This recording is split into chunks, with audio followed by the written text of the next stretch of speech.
Hello everyone, welcome back to our another blog. আজ রবিবার। আজকের দিনটা আমার কাছে সত্যি খুব স্পেশাল ছিল। আসলে আগের দিন হঠাৎ করেই আমার হাজব্যান্ড আমাকে বলল, কাল তোমার জন্য একটা সারপ্রাইজ আছে, কিন্তু কি সেটা কিছুতেই বলল না। আমিও ভাবলাম ঠিক আছে, নিশ্চয়ই ভালো কিছুই একটা ওয়েট করছে। আমিও আর কিছু চালালাম না। পরের দিন সকালে আমরা দুজনে বাইকে বেরিয়ে পড়লাম। কলকাতা থেকে মাত্র 30 কিলোমিটার দূরে আমাদের গন্তব্য ছিল বাওয়ালি রাজবাড়ি। আর বিশ্বাস করুন, পুরো ব্যাপারটা আমার কাছে একদম সারপ্রাইজ ছিল। কারণ পরে জানতে পারলাম আগের দিন সন্ধ্যেতেই ও চুপি চুপি সব বুকিং করে নিয়েছে। ওখানে পৌঁছেই যে জিনিসটা সব থেকে ভালো লাগলো সেটা হলো ওদের ওয়ার্ম ওয়েলকাম। ঢুকতেই সুন্দর করে বরণ আর আমপানার ওয়েলকাম ড্রিঙ্ক। তারপর চোখের সামনে যেন এক রাজকীয় পরিবেশ।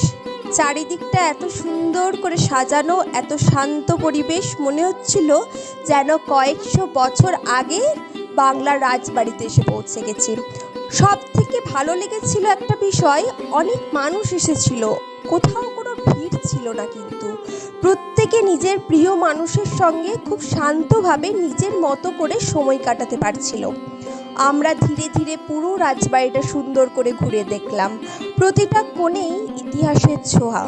ছাদটা খুব সুন্দর করে সাজানো ছিল। মাঝে মধ্যেই মনে হচ্ছিল যেন আমরা সত্যিই সেই পুরনো যুগে ফিরে গেছি। ওখানকার মানুষদের কাছে শুনলাম বাড়িটা নাকি 600 থেকে 700 বছরের পুরনো। শুনেই বেশ অবাক লাগলো। এরপর এলো দুপুরের খাওয়া দাওয়ার পালা।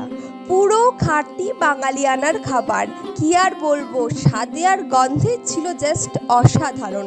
এত সুন্দর খেতে খাবারগুলো, প্রত্যেকটাই এক মনে হচ্ছিল কোনটা ছেড়ে কোনটা খাবো। সত্যি বলতে এত কিছু খাওয়ার পর পেটটা এতটাই ভরে গেছিল যে খাওয়া দাওয়ার পর নড়াচড়া করার ইচ্ছেটুকু ছিল না। আমাদের সময় ছিল সন্ধ্যে 7টা পর্যন্ত, কিন্তু আবহাওয়াটা এতটাই খামখেয়ালি ছিল, কখনো রোদ কখনো টিপটিপ বৃষ্টি। তাই আমরা ভাবলাম আর দেরি করে লাভ নেই, একটু আগেই বেরিয়ে পড়ি। খাওয়ার পর একটু বিশ্রাম নিয়ে আমরা বাইকে চেপে বাড়ির উদ্দেশ্যে রওনা দিলাম। ফেরার পথে হঠাৎ খুব ইচ্ছা হলো, অনেক দিন বাইক চালানো হয়নি, একটু বাইকটা চালিয়েই দেখি। আমার হাজব্যান্ডও বলল তুমিও একটু চালাও, কিন্তু দুর্ভাগ্য কি লাইসেন্স নেই, তাই মেন রোডে তো চালানো সম্ভব নয়, তাই একটুই চালালাম।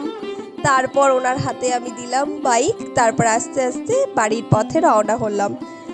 আর এইভাবেই ধীরে ধীরে আমরা দুজন বাড়ি ফিরে এলাম। সঙ্গে নিয়ে এলাম অনেক সুন্দর সুন্দর স্মৃতি আর একটা অসাধারণ সারপ্রাইজ।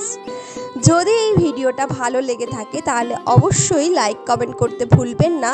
আর আপনাদের কোনো প্রশ্ন থাকলে, মানে বাওয়ালি রাজবাড়ি কীভাবে যাবেন বা কীভাবে বুকিং করবেন, ওখানের খাওয়ার বা রুম, যেভাবে যে কোনো বুকিং পারপাস কীভাবে করবেন না করবেন, যদি জানার ইচ্ছা থাকে তাহলে কমেন্ট সেকশানে জানাতে পারেন। আর অবশ্যই waiting for our next blog. আরও সুন্দর সুন্দর ট্রাভেল ব্লগ আসতে চলেছে, তো আপনারা পাশে থাকবেন। Thank you so much. By.